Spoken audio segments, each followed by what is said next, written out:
Assalamualaikum warahmatullahi wabarakatuh. Perkenalkan, nama saya Habibi Dinil Haq. Nomor induk mahasiswa 95202579G. Mahasiswa PPG Guru Tertentu tahun 2025 LPTK Universitas Kristen Satyawacana Salatiga, bidang studi ekonomi. Hari ini saya akan melakukan praktik pembelajaran dalam rangka uji kinerja di SMP Said Miftahul Huda Nganjuk dengan materi IPS Supply and Demand.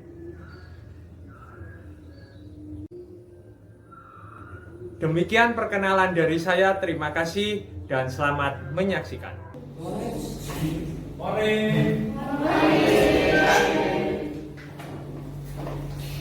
Assalamualaikum warahmatullahi wabarakatuh.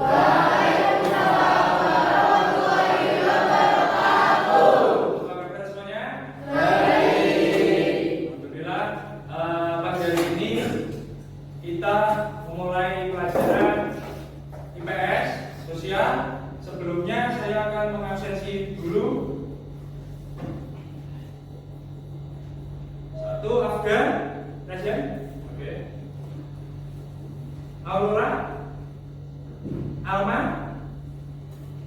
Asad, aku, Abim, Auton, Desta, Zulfika. Baik, semuanya masuk. Sebelum kita mulai pelajaran IPS, mari kita sama-sama berdoa. Silakan ketua kelasnya Fahim memimpin doa. Tangan diangkat, berdoa dimulai.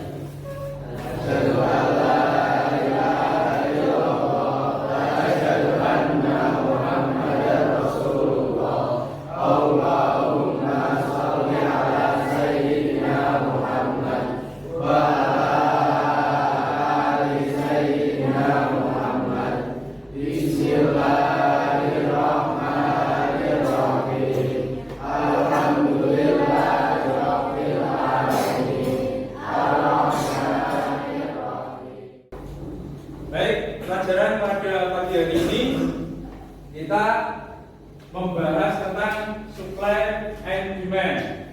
Supply adalah suatu penawaran, sedangkan demand apa? Permintaan. Baik.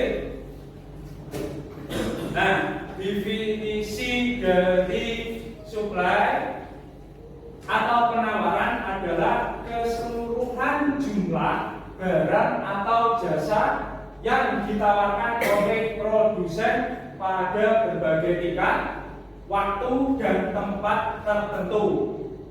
Sedangkan hukum daripada penawaran itu adalah ketika harga suatu barang atau jasa itu contohnya tukang potong, penjual bakso, itu jasa apa barang? Penjual bakso? Ya, bukan potong? Jasa. Apalagi yang jasa contohnya? Jadi, laundry. Oke, nice, good. Itu kurir paket, itu juga jasa. Ketika harga suatu barang atau jasa naik, produsen akan menawarkan lebih banyak produk untuk mendapatkan keuntungan yang lebih besar. Jadi kalau barang atau jasanya naik, maka penawaran juga akan naik beriringan. Dan sebaliknya, jika harganya turun, harga barang atau jasa turun, maka produsen akan menawarkannya lebih sedikit. Jadi ini beriringan. Ya gitu. Selanjutnya, di dalam penawaran itu memiliki faktor-faktor yang mempengaruhi. Jadi ada faktor yang mempengaruhi dalam suatu penawaran. Yang pertama yaitu biaya produksi. Contohnya, setiap ada biaya produksi dalam suatu perusahaan apapun, itu nanti gaji karyawan, material lainnya, bahan pokok yang diproduksi nanti juga mempengaruhi suatu penawaran. Jika biaya produksinya tinggi, maka penawarannya juga akan tinggi. Yang kedua, faktor yang mempengaruhi penawaran adalah harga barang itu sendiri. Contohnya, beberapa tahun yang lalu pernah musim COVID, wabah COVID, masker kebutuhannya naik, otomatis produsen meningkatkan jumlah produksinya. Sama-sama naiknya harga pasar. Ingat, kalau marginal sesuai harga pasar, kalau penawaran submarginal berasal dari produsen yang menawarkan produknya dengan harga di bawah harga pasar. Misalnya beras 10.000 per kilo, tapi penawarannya di bawah 10.000 per kilo. Tetapi kalau yang marginal tadi sama, semuanya 10.000 per kilo. Kemudian penawaran super marginal. Kalau super marginal ini produsen memiliki hak kuasa guna menawarkan produknya di atas harga pasar. Yang membedakannya 3 berdasarkan harga itu. Sekali lagi, marginal harganya sama, penawarannya. Kalau submarginal itu di bawah harga pasar, kalau super marginal di atas. Ada 3. Pasti itu permintaan revisi harga di masa mendatang. Siapa yang bisa? Saya kasih buka. Saya kasih jelukan. Yang bisa, saya kasih 5. Revisi harga di masa mendatang. Oke, 3. Indominya kenapa?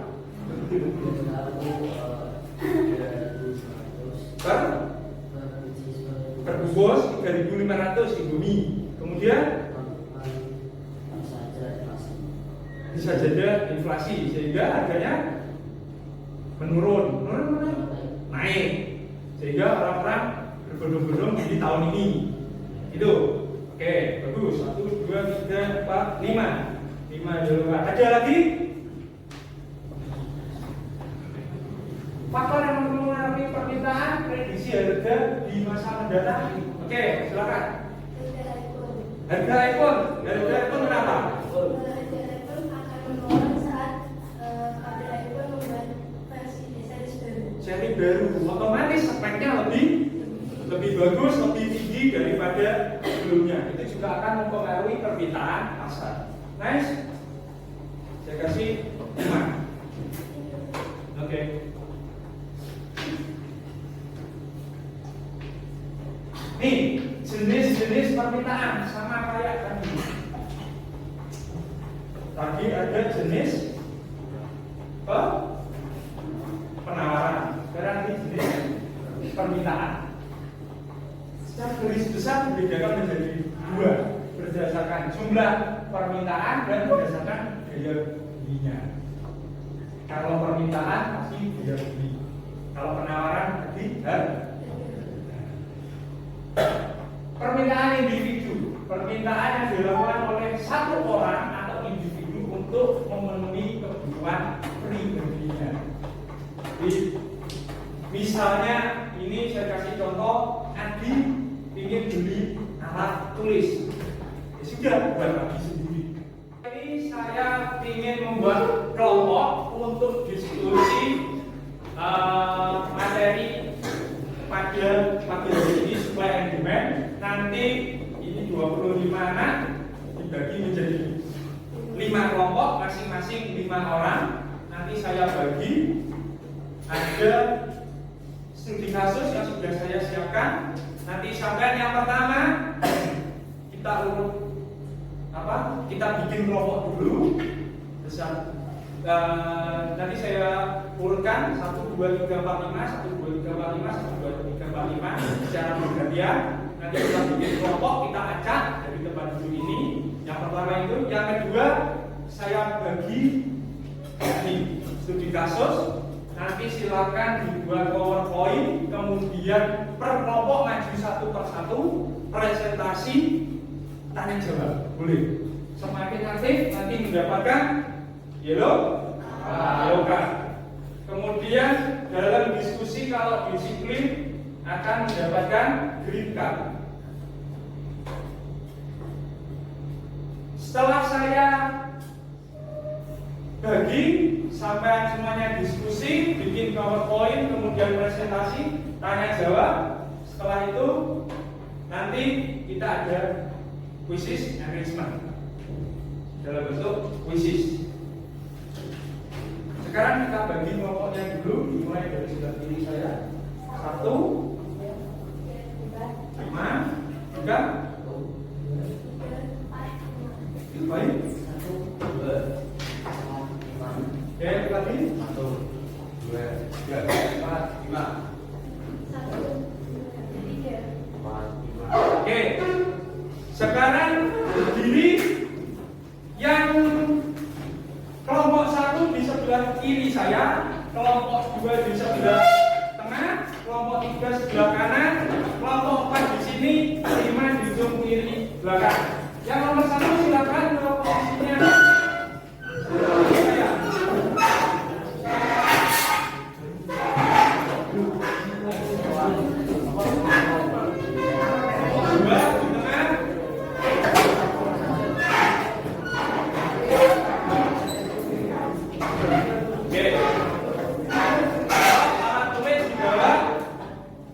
Dipersiapkan dari kelompok 1 dibaca dulu, didiskusikan. Kelompok 2 ini, kelompok 3,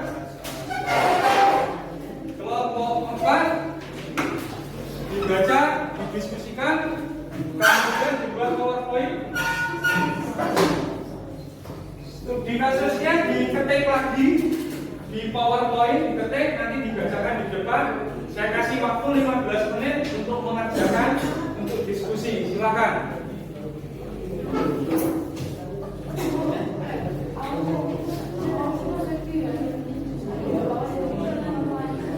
Yang kompak, semuanya bekerja.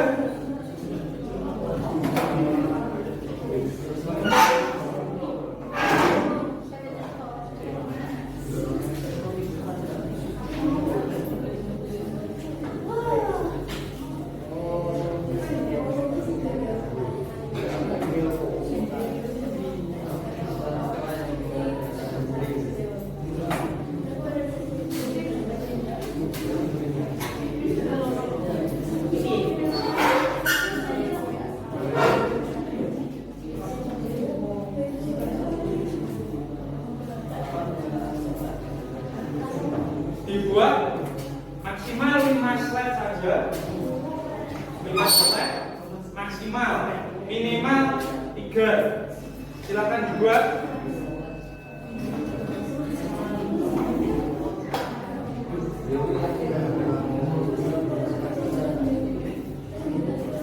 Kalau bingung tanya, angkat tangan.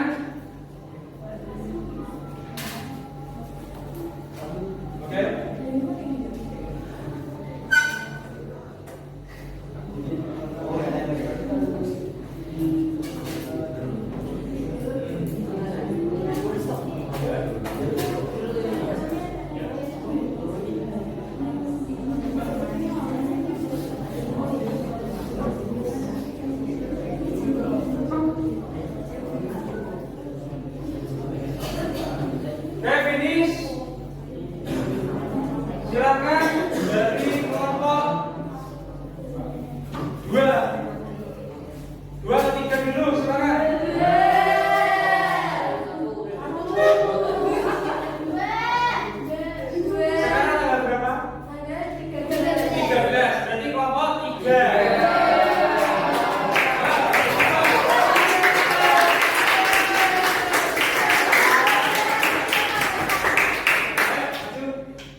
Tidak ada?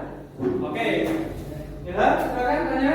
Bagaimana cara toko mengantisipasi penurunan penjualan setelah Lebaran?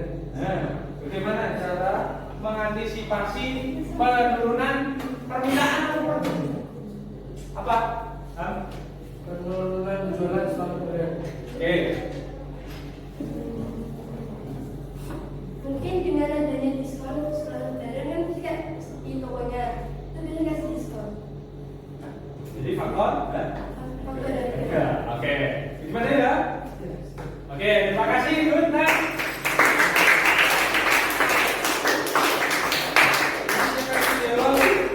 Dua, sudah mau tanya? Assalamualaikum warahmatullahi wabarakatuh.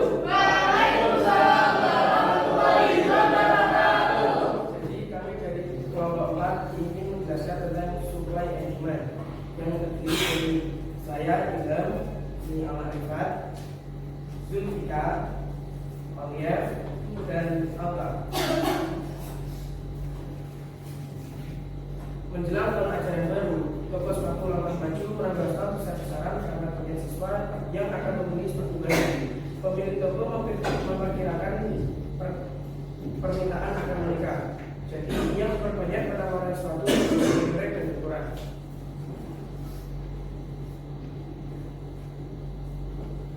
Sebenarnya pembeli bisa lebih dan membeli sepatu dengan harga yang bervariasi. Namun setelah masa pendaftaran setelah selesai, pembelian sepatu menurun. Toko masih banyak sehingga penjual mulai membeli diskon dan potongan harga agar barang sepatu. Terus ini menunjukkan juga penawaran mengaruhi orang masuk kira jalan dan persediaan dalam pasar. Kemudian pertanyaannya yang pertama, mengapa toko memperbanyak stok sepatu sebelum tahun ajaran baru? Dan yang kedua, faktor apa yang membuat penawaran sepatu berubah setelah musim masuk sekolah? Dan yang ketiga, apa hubungan antara penawaran dan harga? Saya jawab, sejauh ini akan ada yang ditanyakan. Dan dari tadi pertanyaan kan menanyakan bagaimana setelah musimnya tiba jika diberikan diskon dari tadi jangan jadi solid. Nah di situ jika seorang tidak membutuhkan lagi, jika ada diskon kan tidak mengurangi juga, gimana itu solusinya? Karena stok masih banyak. Jadi setelah musim ajaran baru, ya toh, harga di diskon karena permintaan menurun. Terus Tapi orang lain sudah membeli dan sudah cukup, rasa cukup. ya sudah membeli lagi. Kan cuma diskon tapi nggak ada yang Maksudnya bisa toko itu bisa membuatnya menjadi sebuah bonus. Misal yang laku saat ini adalah sebuah HP. Maka jika kalian membeli HP, kalian bisa mendapatkan sebuah sepatu atau Assalamualaikum warahmatullahi wabarakatuh. Waalaikumsalam. Warahmatullahi wabarakatuh. Jadi kami kelompok 4 akan mempresentasikan konsumen and supply. Ada kelompoknya saya Aura. Saya Bangga. Halo saya Zaki. Halo saya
permintaan dan pembelian.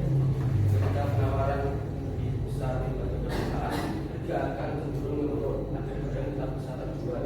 Sebelum harga turun, petani tetap berusaha menjual hasil panennya supaya stok sayur tidak membusuk dan mengalami kerugian yang lebih besar.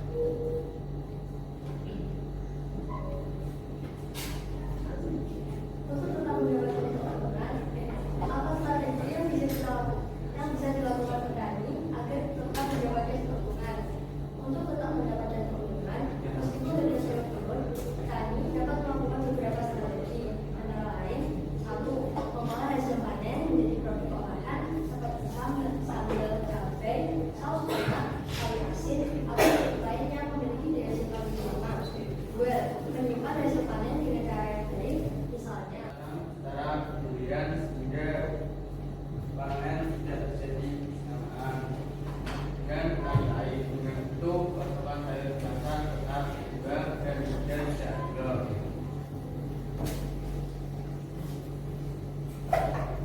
Pertanyaan nomor 3 buat kelompok 5. Tidak cukup jelas? sekian dari kami kelompok 5. Assalamualaikum warahmatullahi wabarakatuh.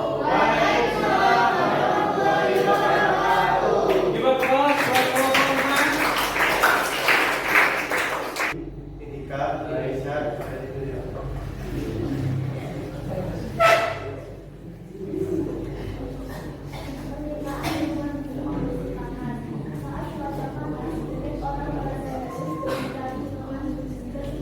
Enggak bisa bisa baca. Di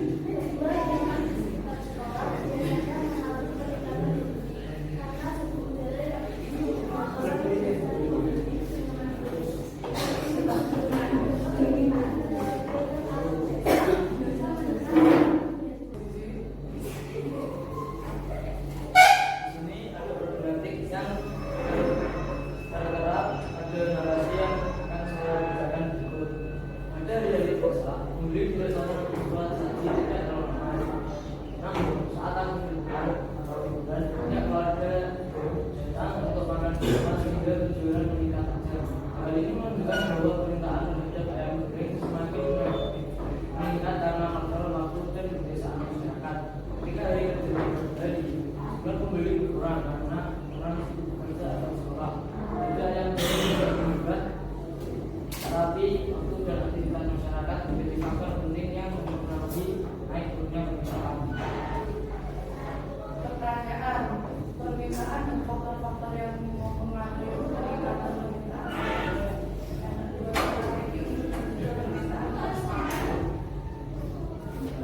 Yang pertama, faktor-faktor yang mempengaruhi peningkatan permintaan ayam goreng.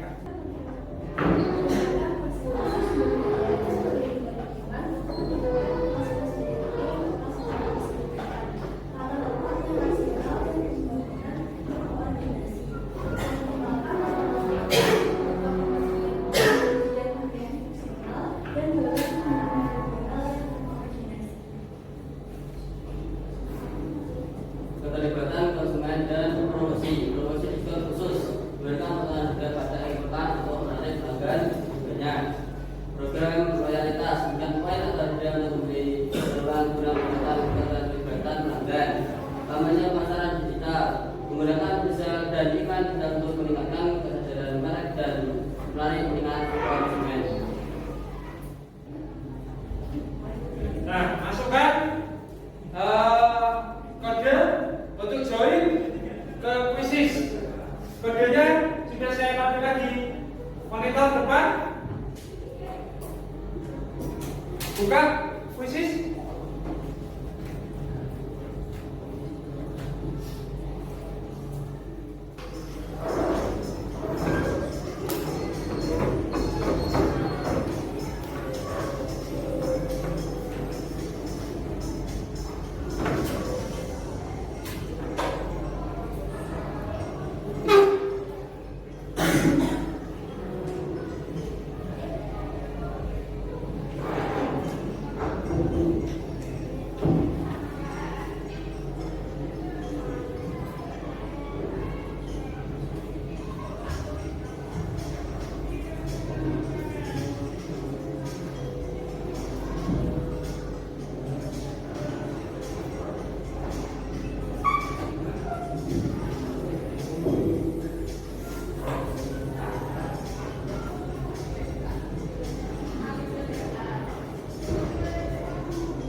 yang bagus.